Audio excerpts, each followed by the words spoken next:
ರಾಜಕೀಯ ಪಡಸಾಲೆಯಲ್ಲಿ ತೀವ್ರ ಸಂಚಲನ ಮೂಡಿಸಿದ್ದ ಅಧಿಕಾರ ಹಸ್ತಾಂತರ ಗದ್ದಲ ಅತ್ಯಂತ ನಿರಾಳವಾಗಿ ಮುಂದುವರಿಯುತ್ತಿದೆ. ನಿನ್ನೆ ನಡೆದ ಕಾಂಗ್ರೆಸ್ ಶಾಸಕಾಂಗ ಪಕ್ಷದ ಸಭೆಯಲ್ಲಿ ಡಿಕೆ ಶಿವಕುಮಾರ್ ಸರ್ವಾನುಮತದಿಂದ ಶಾಸಕಾಂಗ ಪಕ್ಷದ ನೂತನ ನಾಯಕರಾಗಿ ಆಯ್ಕೆಯಾಗಿದ್ದಾರೆ. ಈ ಬೆನ್ನಲ್ಲೇ ರಾಜ್ಯಪಾಲರನ್ನ ಭೇಟಿ ಮಾಡಿರುವ ಡಿಕೆ ಶಿವಕುಮಾರ್ ಸರ್ಕಾರ ರಚನೆಗೆ ಹಕ್ಕು ಮಂಡಿಸಿದ್ದು, ಸರ್ಕಾರ ರಚನೆಗೆ ರಾಜ್ಯಪಾಲರು ಸಮ್ಮತಿ ಸೂಚಿಸಿದ್ದಾರೆ. ಇನ್ನು ಲೋಕಭವನದ ಗಾಜಿನ ಮನೆಯಲ್ಲಿ ಜೂನ್ 3ನೇ ತಾರೀಕು ಸಂಜೆ 4:05ಕ್ಕೆ ಡಿಕೆ ಶಿವಕುಮಾರ್ ಕರ್ನಾಟಕದ 25ನೇ ಮುಖ್ಯಮಂತ್ರಿಯಾಗಿ ಪ್ರಮಾಣ ವಚನ ಸ್ವೀಕರಿಸಲಿದ್ದಾರೆ. ಈ ದಿನದಂದು 9 ಸಚಿವರು ಕೂಡ ಪ್ರಮಾಣ ವಚನ ಸ್ವೀಕರಿಸಲಿದ್ದಾರೆ ಎನ್ನಲಾಗಿದೆ. ಈಗಾಗಲೇ ಸಚಿವರ ಪಟ್ಟಿಯನ್ನು ಫೈನಲ್ ಮಾಡಲಾಗಿದ್ದು, ಸೋಮವಾರದಂದು ದೆಹಲಿಗೆ ಪ್ರಯಾಣಿಸಲಿರುವ ಸಿದ್ದರಾಮಯ್ಯ ಹಾಗೂ ಡಿಕೆ ಶಿವಕುಮಾರ್ ಹೈಕಮಾಂಡ್ನಿಂದ ಸಚಿವರ ಪಟ್ಟಿಗೆ ಅಧಿಕೃತ ಮುದ್ರೆ ಪಡೆದುಕೊಳ್ಳಲಿದ್ದಾರೆ.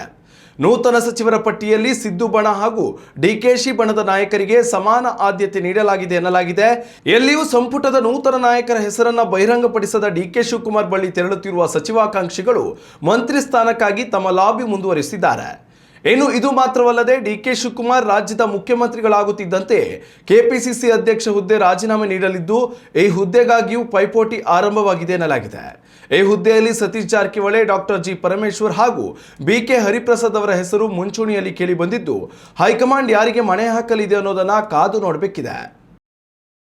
ಉತ್ತಮ ಸಂಸ್ಕಾರಯುತ ಶಿಕ್ಷಣದೊಂದಿಗೆ VSS English medium CBSE school Udupi Muddur. ನರ್ಸರಿಯಿಂದ 10ನೇ ತರಗತಿವರೆಗೆ ಶಿಕ್ಷಣದ ಜೊತೆಗೆ 5ರಿಂದ 10ನೇ ತರಗತಿವರೆಗಿನ ವಿದ್ಯಾರ್ಥಿನಿಯರಿಗೆ ಉತ್ತಮ ಹಾಸ್ಟೆಲ್ ಸೌಲಭ್ಯವೂ ಇದೆ.